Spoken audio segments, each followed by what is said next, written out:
Hello, welcome to those of you joining us live, and a big hello to those of you watching this Intellectiv discussion on demand. I'm Dan Glicksman, Marketing Director and Communities Leader at CDM Media, and I'll help lead today's discussion as being held in partnership with our good friends at Datadog. Let's start today's conversation with a simple question. How much does 1 minute of downtime actually cost your business? And if the answer is, well, it depends, you're probably not alone. For years, reliability was largely measured by what happened when something broke, how quickly we detected it, how fast we fixed it, and how many people can get on a bridge call before someone started asking, so are we back up yet? But that conversation is changing. Today, reliability is becoming a business metric, tied to customer experience, revenue, productivity, and ultimately trust. So we're going to talk about how engineering leaders are making that shift, measuring the true cost of incidents, turning failures into systemic improvements, and using AI and unified observability to get ahead of problems rather than just simply getting better and reacting to them. So today we have a great panel of engineering leaders with us to discuss this. Let's get into it. First, let's start with introductions. Welcome everyone. How are you doing? Doing well. Very well. Excellent. Chloe, we'll start with you for an introduction. Hello, everyone. My name is Chloe Zhu. I'm currently a system engineer in humanoid robotics at Schaeffler, developing simulation and digital twins for next-generation industrial automation. Prior to that, I worked in semiconductor metrology and inspection systems. I'm very happy to be here, and thanks for the opportunity for the Intellectiv and Datadog. I'm very eager to learn from other panelists and everyone. Thank you, Chloe, and welcome. Hong, how about you? Good morning. I'm Hong Lok Lee. I'm Charter Engineer Assessment with BCS, the Charter Institute for IT, and currently CTO at the MS Stevens Society of UBC, Vancouver. My background is in enterprise, technology leadership, cybersecurity, governance, and operational resilience, and it's a pleasure to be here. Thank you for joining us, Hong. Really appreciate it, and welcome. John. Hi, everyone. I'm John Han. I'm a Senior Engineering Manager at Datadog, and I lead the group, the Data Platform Intakes Group, which is responsible for the services that anyone who uses Datadog sends data to. So we actually operate the services that consume all of Datadog's observability data, and then we process that and make sure that it makes its way to the storage plane. But I've been in the observability space for about 10 years now, working on big data. And before then, I spent a lot of time at product companies and startups, kind of building little products and building the types of services that need observability solutions. All right, thank you, John, and welcome. All right, let's jump right on in. And John, I'm going to pose this first question to you. Engineering organizations can measure thousands of things. The challenges in collecting metrics, it's really identifying the ones that drive better decisions. So which reliability metrics have proven most meaningful to leadership, and which ones do engineers tend to, let's say, overvalue? Yeah, that's a really good question. We've kind of been through several iterations of this in my group. And so we started off obviously by looking at incident count, and that is, a measure. It's very important. If that's high, you have things to fix. But that's also not very proactive. It's incredibly reactive to just say, okay, we had incidents, fix what broke. Where we are today is that we automatically generate a notebook in Datadog every week, and that's reviewed by each team in the group and then at the group level. And in that notebook, we're tracking incident counts, but we're also tracking page counts to make sure that the teams aren't getting too much toil or are potentially missing signal in the noise of their page counts. We also track costs. That's very important to the organization. And so sometimes somebody will push out a build and, the cost can creep up. And so we want to keep an eye on that. We also look at postmortems in terms of if we have an incident, was the postmortem written? And if so, were there follow-up items and are people working on those? And so we always want to make sure that postmortem authorship and remediation tickets are in fact prioritized, because those are the things that ultimately should be our top priority because they're just broken. Beyond that, we also look at deployment success rates and durations. So we deploy some very large services across multiple data centers throughout the world. If those deployments don't work, or if they're very slow, teams can't iterate quickly. And that's both a concern for just productivity. We can't ship builds, and also a concern for reliability, if we do have a bad build, we need to be able to fix that as soon as we can. Speaking of reliability, and I'm going to pose this to Hong, how should organizations, you feel, measure reliability beyond traditional technical metrics? Yes, people are always focusing on uptime. I have to point out, reliability is not simply uptime. It is the organization's ability to continue delivering its commitment when systems, vendors, or processes do not behave as expected. The most useful reliability matrix connect both technical performance with business outcomes. For example, service disruption, productivity, customer impact, financial exposure. These are very traditional ones. But nowadays, on top of that, we have regulatory obligation and trust. The key questions are, which service matters most? What happens when they failed? How quickly can we detect, contain, and recover? And what did we learn so the next disruption has less impact? Technology has also become much more interconnected.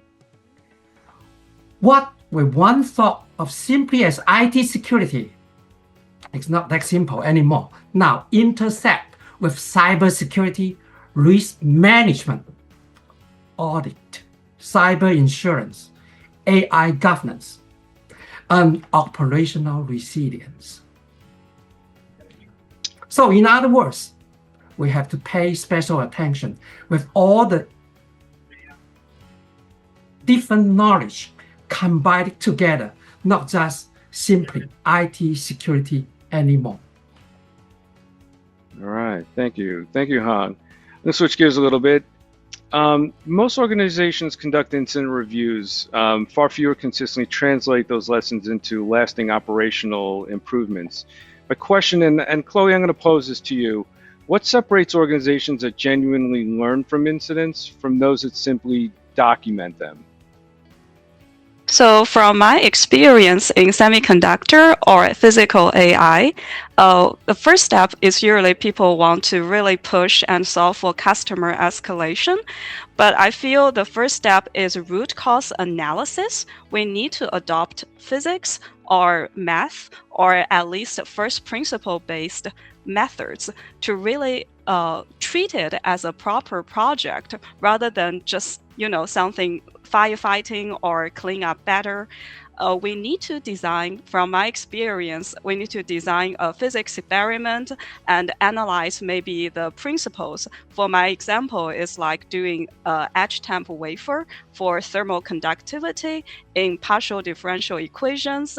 We also need to automate such such experiment data collection and automate the data analysis using AI tools. And the second one is we need to create a new process to eliminate such problems. We need creation, we need creativity. And third is that we need to train different relevant personnel on different differentially emphasized material. For technicians, maybe we're more oriented towards hands-on experience. For like engineers, manufacturing engineers, we may need to train them on how they can adopt principles to troubleshoot a variance of the problems instead of just one single problem. And the fourth is we need to communicate timely with customers about our findings, about sharing the data, so we can, in my opinion, building or rebuilding trust with customers is always important. Always important, I agree. John, what do you have to add to that? Yeah, it's a really interesting thing to contrast because Chloe's in a very different domain than I am in the sense of we operate effectively a pure SaaS service and she's dealing with physical things in the physical world. So I think there's some overlap there though in the sense of we are very customer focused as well. And so when we are looking at getting beyond incident response, we're looking at how do we preserve the most critical customer journeys that our customers care about. So if we are going to have an incident, how do we limit that incident to data customers care about less? Or how do we ensure that queries still operate, but maybe they're a little slower? And so ultimately, and this kind of ties into what Hong had to say there. We are primarily concerned with customer experience, and that does not correlate directly to service uptime. And so building into your platform what you know your customers care about is a key part of managing reliability concerns. And Hong, I'm going to ask you, how can incidents become long-lasting improvements rather than just resolve tickets over, what are your thoughts? Yeah, that's a very good question. Now, here is my question. Reactive team, how normally would they ask? They will say that, how quickly did we restore the service? But proactive reliability engineering team, they will ask in a different question. What could fail next? How would we know? And how would the organization continue operating? That's two sets of the mindset, very different. And reactive team focus on restoring service after failure. This is very important about incident response. Proactive team always identify weak signals before customers are affected. That is wisdom. That is vision. And that requires professional knowledge too. Proactive means identifying life cycle risks months earlier, assigning ownership, establish target days, and allowing sufficient time for budgeting, vendor coordination, testing, and migration. So in other words, reactive team becomes skilled at firefighting, but that's not what we need. Resilient organization reduce how often fires can spread. And that is the most important thing. We need to reduce how often fires can spread. Minimize it all the time. Stop the fires in the first place. Love it. Love it, love it. Chloe, I'm going to pose this one to you. So engineering leaders, they constantly balance two competing pressures: move faster, break less. How do you improve reliability without creating processes that frustrate developers or just genuinely slow product delivery? From my personal experience, I think first we need to provide explicit requirements for subsystems. For example, for mechanical team, for electrical engineering team, for software team, both of them understand explicitly these are specs and requirements we need to meet customers' needs. And we also need to coordinate all the efforts together to have the system engineering team to see whether these separate subsystem requirements can be combined together and whether this makes sense for the whole system to satisfy the overall requirement. And also, we can automate using AI or using simulation, digital twin methods in this emerging physical AI field to really expedite the turnover of our prototyping and production. It reduces the damage to hardware, and you can simulate thousands of robots, for example, in virtual environment all at once. And thirdly, the automation really counts. We don't really want to sit here and spending 2 days doing tinker this button, doing that one. We really want to develop an automation system so it feels that taking only within minutes to get the results. And that really makes it more like a engineering exploration rather than bureaucracy for developers. Excellent. Hong, I'm going to ask you, I want to build on that a little bit. How do engineering leaders build broader support for reliability initiatives? Yes. First of all, that's a very important thought, is that you have to be involved all the stakeholders all together.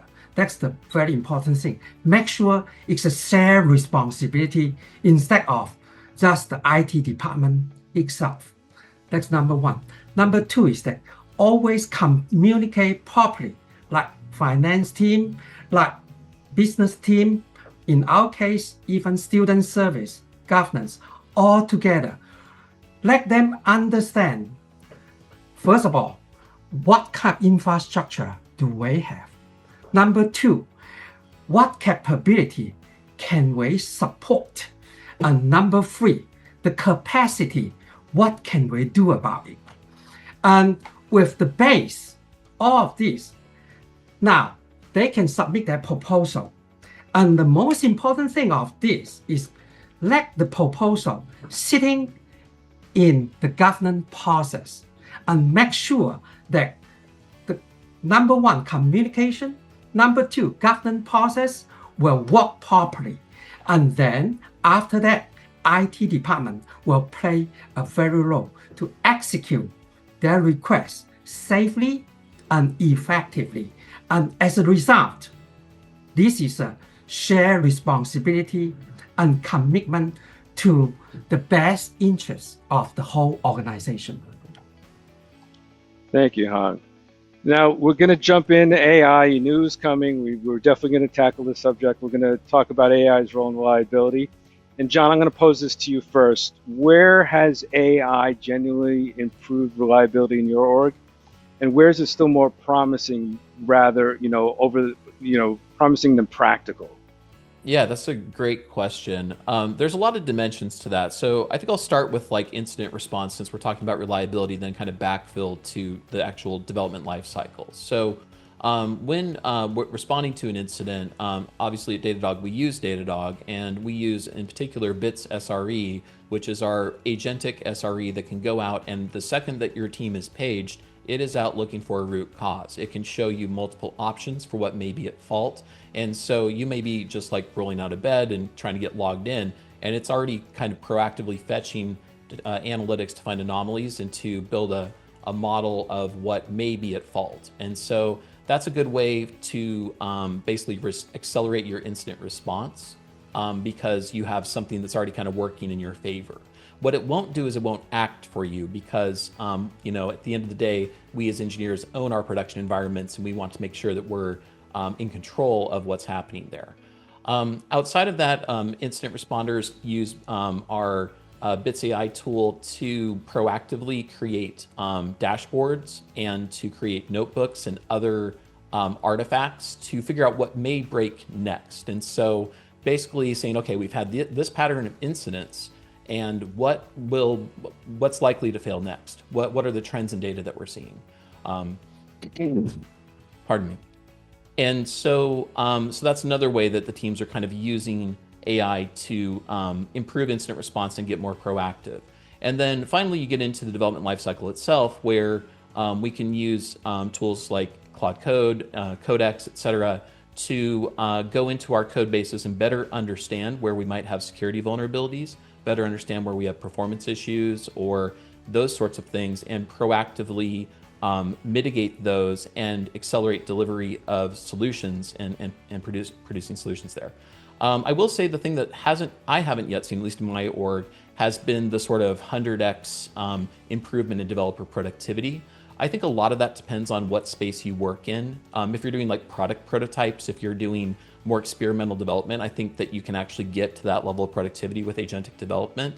My experience is that when you're developing platform components, you need to be very certain that what you're putting out there in the world is functional.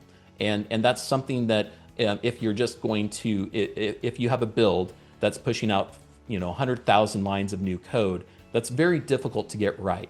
And so that doesn't say that we can't realize that potential, but what my org is doing is investing in test automation. Developers are using these tools to kind of come up with PRs faster and to help review, but ultimately we need to be able to validate that all of those, that all of that functionality is in fact getting out into production the way that we expect. So validation and proactive discovery are the two areas where I think we need to invest further to be able to see the potential of these tools. Thank you, John. Chloe, do you have anything you want to add? John covered almost everything I could think of and beyond. If I were to add anything, I would say simulation and digital twin, because of the advancement of AI technology, really expedite the production and our I&D efforts. Because in the past, when people want to implement things on robots or on physical systems, we usually intuitively people think of, oh, we have to build a physical system to mimic the environment and really do the testing on the system. And then it will cause a hardware damage. Maybe it will take time to build such system, to test such system, etc. But now we can do everything in simulation environment and and it's relatively cheaper, faster, and high fidelity. It satisfies most of the industrial spec or requirements if it's not super precise or up to certain level. And what it helps is also simulation generates data called synthetic data for such digital twin and hardware characterization. In the past, one bottleneck is we don't have that much data like large language model where we can have all kinds of literal online and all the readings and a good quality languages models data source from online platforms. But now we have physical AI using synthetic data that we can use to train our physics model. That is a huge advancement, and that's all I can think of. No, that's perfect. Thank you, Chloe. I'm going to stay on the same topic, and I'm going to add a little bit for Hong here. Same topic. Where must human, accountability remain? Where do we got to keep the human in the puzzle? That's the most important thing. Then, AI and observability can identify unusual patterns, correlated large volume of events, prioritize high-risk issue, and predict capacity problem and accelerate investigation. But the objective, very important, is not simply more AI though. It is better signal, faster understanding, and stronger human decision making. That is the real difference between intelligence and wisdom. AI does the intelligent part. Human, on the other hand, does wisdom. That's why AI always needs human. AI cannot act alone without human. And think about what is the difference between wisdom and intelligence. That's the key part. Unclear ownership, unsupported system, or weak processes will still limit the value of AI. And AI should support engineering judgment rather than replace accountability. Remember the word, accountability. The most successful organization will not necessarily be those with the most advanced technology. They will be those that can successfully balance innovation with governance, resilience, accountability, and human judgment. These are all wisdom. Now, ultimately, the organization that will secure the future are not those that adopt AI the fastest, but those that govern devices. And I want to give you an example how to properly use AI. If we can properly use it, it really helps a lot. Currently, strictly speaking, there are 3 types of AI in the market. Number one is, everybody knows, generative AI. That's a pattern-based. Then the second one is agentic AI. That's autonomy-based. Are they enough? Of course not. There will be a third one, cognitive AI, which is not fully mature yet, which is a rule-based AI. Now, if we can use them properly, that's really help. Take an example in cybersecurity. Just by generative AI alone, is it good enough? Of course not, because it doesn't involve too much about natural language. Now, the situations is if we can add the cognitive elements on top of that, how is it going to improve the cybersecurity defense though? Cognitive system can use probabilistic reasoning to navigate ambiguous situations, improving threat detection even with incomplete data. That is the key part called prediction under uncertainty. Most of the case, generative AI just produce the outcome, just prediction under certainty. That's not wisdom. Okay. Now, the second one is, unlike reactive AI, cognitive computing can predict potential threat, enabling preventive measures before threat even occurred, which make us to have a couple of steps ahead of attacker, keep us sleep very well. So, human AI collaboration, that simply means that if we can use them properly, it can enhance human expertise by providing insight and automating complex tasks to strengthening overall cybersecurity defenses. And in short, AI can certainly recommend and automate, but accountability cannot be dedicated to the algorithm. That's the point.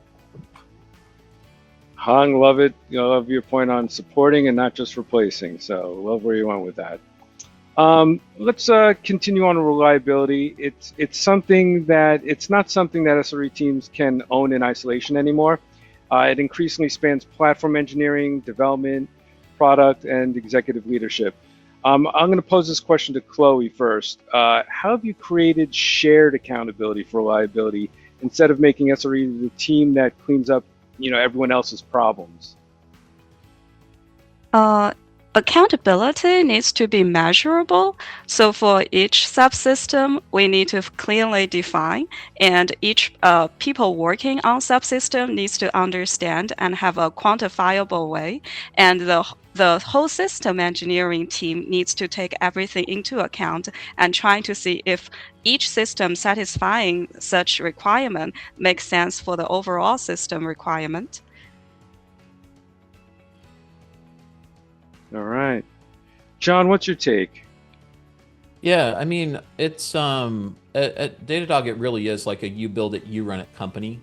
We are, and so each development team who's pushing a service into production owns the reliability of their service. And so we do have an SRE org, and we also have other internal platforms that are provided to teams so that operating your service in production is not as burdensome as it might be at a smaller company where you're building everything from scratch. So for example, we have a service called Org Store that effectively wraps Postgres. And if your team needs Postgres at scale, they can provide that to you in a way that has a lot of automation and has a lot of resilience baked in. So your team doesn't necessarily need to have a Postgres DBA on staff to maintain that system. It really is about how do you give your engineering teams the tooling to be able to own their own reliability, and that's a challenge, but it's something that we invest more in the tooling rather than building a bigger SRE team, because at some level you're just not going to throw enough SREs at a given reliability problem. You need to kind of take it back to first principles and make sure that, to Hong's earlier point, the fires can't start. Excellent. Fair. So I want to ask, everyone on this call knows reliability investments are worthwhile, but sometimes executives, they still want to understand the return, the ROI. Hong, how do you make the business case for investing in reliability? Yes. Organization, first of all, they do not really fund technology for its own sake. They fund business continuity, risk reduction, customer confidence, and resilience. That's the point. A strong proposal should explain critical service at risk. There's a timely manner about that. The credible failure scenario, the likely business impact, the available options, and the residual risk of doing nothing. That's the last part we cannot overlook. That turns a technical request into informed business decision. Reliability proposal should also distinguish between prevention, detection, containment, and recovery. No single investment will eliminate every risk. That's a matter of fact. But organizations should understand which part of resilience the investment really improve. And that's convincing. Good point. Chloe, how about you? To me, it's like whether we want to pay a predictable amount to address a potential costing much larger amount of money and unpredictable risk in the future. And I would say, since I'm from an engineering background, I always like numbers and values. Always I want to find a way to measure things like the probability of failure occurrence, how much subsystems or customers would be exposed to such failure modes, and how much yield impact those if those failure happens would impact the yield. And we consider everything and make a statistical model to quantify such failure occurrence or modes, and then trying to translate this into financial language to executives. One of the example I had was I used this methodology and translated it into language estimated as costing $1 million per year for the company, and that really that argument really got conveyed to the upper management. Well, I think that's something they could sign off on, saving $1 million a year right there. So good stuff. Shifting gears a little bit over to reliability culture, and Chloe, I'm going to keep this with you. Technology is just part of the equation. Culture often determines whether reliability improves sustainability. What's one cultural shift your organization has made that had a bigger impact on reliability than any new tool or technology? So sometimes I feel like a highly competent and well-functioning group usually focus on how to solve this problem and how to optimize such solution, while some other groups might be focusing on who to blame. That's just my observation so far. Excellent. And I think it's really important to really focus on the problem itself rather than trying to find a scapegoat. Yep. John or Hong, anything you want to add? Yeah, I think I want to add a little bit more about the turning incidents into systemic improvement. We are talking about restoring service a lot of time and all the time too. But I want to emphasize this though. Restoring service is only the first step. A strong incident review should identify what failed, what existing control did not detect or contain it, and what must change to prevent recurrence. This happens to every organization all the time. A major incident is not only a technical test, it is also a test of leadership, governance, communication, operational continuity, and organizational trust. And the purpose is accountable improvement in architecture, monitoring, automation, testing, and process. And this part is extremely important. An organization may restore technical service quickly, but so what? A subsequent review is more important. It may identify that the related communication did not clearly distinguish operational responsibility, vendor involvement, technical constraint, or remediation ownership. The lasting improvement is therefore not only the technical fix, but also ensuring that government communication are precise, factually accurate, clearly attributed, and supported by auditable record. And the real measure of incident management is therefore not how quickly the ticket was closed, but whether the organization became less likely to experience the same failure again. So, as a conclusion, every incident should leave the organization stronger than it was before, ever. A little more fireproof, love it. John, you had something you wanted to add as well? Yeah. Well, kind of to build on what both of you said, I think that there is, I kind of see a distinction between culture and process, but they really very much inform each other. And I think that those of us in leadership have a responsibility to define both. And so to Chloe's point, very much I think a blameless incident culture is key, that we can all make mistakes. I think if you've been in this industry as an engineer for any amount of time and you've been working on real stuff, you've probably broken something. And so having said that, the fact that you as an engineer can take an action and break something is the problem, not the fact that you made a mistake. We can't build systems that depend on people being perfect, because we are not. So starting with that as a baseline and then reinforcing that with process, making sure that when we do have an incident, we do have a required retrospective in which we not only write a postmortem, but get together and discuss that with engineering leadership, both managers and engineers, to figure out, okay, have we seen other classes of this incident before? How can we take a more systemic approach to resolving this type of issue? And so we do all those things internally. And I do think that the process reinforces the culture, but the culture is key also, that if you have the process without the sort of soft aspects of culture, the process won't really take. You need both sides of the coin. Excellent, love it. Yeah, Hong. Yes, and also another point, a lot of people overlook is that the reliability measure. I want to give you an example. An online service may report 99.9% availability. Is that great? It looks great to most of the people. But don't forget the fact, if the remaining downtime occur during the organization's busiest transaction period, the business impact can be very significant, right?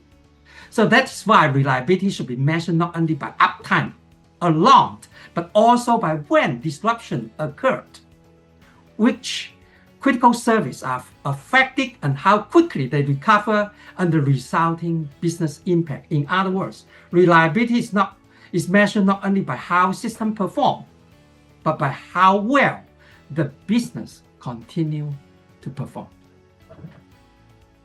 Thank you, Hong. All right, John, I'm going to ask you to bring this conversation home by taking out your crystal ball. We're going to do a little looking ahead. The question to you is, what will define a world-class reliability organization that isn't widely practiced today? A tough one. I'll give it a shot, and I'm curious to hear what the other panelists have to say as well.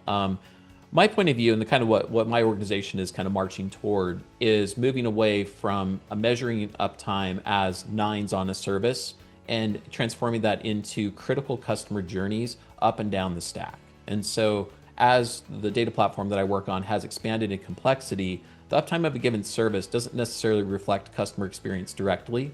And to Hong's point, 99.9% uptime is terrible if one customer has, an impact that's severe while they're trying to do something.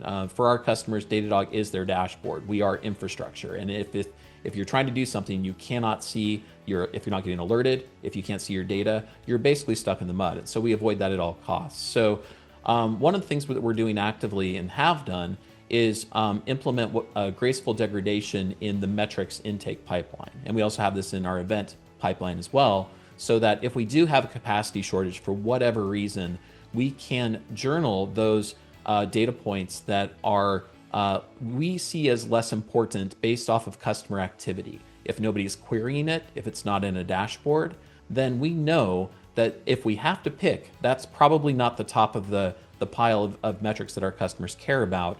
We'll put those aside and then ensure that the critical metrics and events that drive the customer's business are the ones that we're using that limited capacity to serve. And then once we've recovered that capacity, we can play back the historical data and make sure that the data is whole on a longer time frame. But we've used this already in a couple of incidents, and it's given our customers, it's basically reduced the severity of incidents because our customers do not perceive that as being as impactful to their business. So I think that's one piece of it, is just focusing on customer journeys over nines. The other thing I'd say is that I think that we're going to get further and further as AI matures and more engineering organizations adopt it. I think that we'll get closer to using observability platforms as a partner to your coding agent, so that when you are writing code, you're actually not only looking at your code base, but you are connected to the version of that service in production to inform the coding agent about what it can do to customize the solution to fit the actual production workloads. And I think that that's something, that context, providing that to agents, can be key to building services that are more focused, again, on the way customers are actually using your software, as opposed to just looking at all the possible branches as equally weighted. So yeah. And so, yeah, we'll see how this all goes. I guess the last thing would be SRE agents. That, we're already kind of seeing these emerge from Datadog and other observability vendors. And I think that the capabilities of those agents will continue to increase. My hope is we get to a point where they get good enough where we trust them to act in production. But again, accountability is key here. And if anybody's used AI, it doesn't always do what you expect. It's kind of like a magic wand in a cartoon where you ask for a cat and gives you a tiger. It's just not exactly predictable yet. Hopefully, within a 5-year time frame, we may be able to delegate more of that operational response to agents. Great analogy. Love it, John. Hong, Chloe, anything you wanted to add to that? Yes. Well said, though, John. Looking ahead, I think world-class reliability will be defined less by how quickly organizations recover and more by how effectively they anticipate risk. AI and observability will help surface pattern and emergent issues earlier, but technology alone is not enough. It doesn't create resilience. So strong governance, professional judgment, and disciplined lifecycle management will still determine whether the organization act on those signals wisely. There is a well-known saying, the best way to predict the future is to create. So for reliability, that means designing resilience before disruption forces us to. Love it, Hong. Staying in front of it, being proactive. Chloe, any last things from you? These two gentlemen really inspired my thoughts a lot. I feel like any complex engineering system is, in fact, a multidisciplinary matter. Really, and I've observed AI has been assimilated into every subsystem of a big, wholesome engineering system. For electrical engineering, AI has expanded the capability significantly for those IDE or simulation for circuit design, analog or digital analysis. For mechanical engineering, we have simulation tool to analyze the fatigue and wear and trying to do quality control over the production, just through one example. For software, like this is one thing that I am actually impressed by Datadog. People adopted the philosophy of observability rather than just simply using the telemetry to tell you, oh, here is a problem, here is an error. But Datadog tools really, just like John said, really helps people understand why such thing, like what caused such problem, and even to prevent such problem from happening, like what Hong said about preventing even the need for firefighting and cleaning up better. And I can see AI helping people in all subsystems and unite everything together to create something better and create even more complex and reliable system. And I can see it takes the whole ecosystem's efforts, the joint efforts to really advance this emerging field. Excellent, Chloe. John, anything to close things out? No, I think Chloe said it very well. I guess I think just to kind of maybe build on that a little bit, I do think that what we are seeing emerge today by having agents that are local, on your system that connect to different platforms via MCP, you can actually have an AI, if you have the right integrations in your company, that can see product, it can see marketing, it can see, your documentation, your code, and your observability all in one context. And I think that that's a very powerful thing that I don't know if we're just able to do it. And I don't think we've yet seen the upside or the potential of having all of that context within one tool. And so I'm pretty excited about the possibilities there. As am I. Everyone, fantastic discussion today. Chloe, Hong, John, thank you for the insights, the honesty, and for sharing what's really happening inside our organizations as they tackle all these challenges. And a big thank you, to our partners at Datadog for making today's conversation possible. and also to everyone at the CDM Media community who joined us. Just remember, the best conversations are the ones that continue long after the cameras are turned off. Hopefully today we gave everyone a few new ideas, perspectives, maybe even a few things to debate with their teams. We'll see you next time for another Intellectiv conversation. Until then, enjoy the rest of your day. Bye now.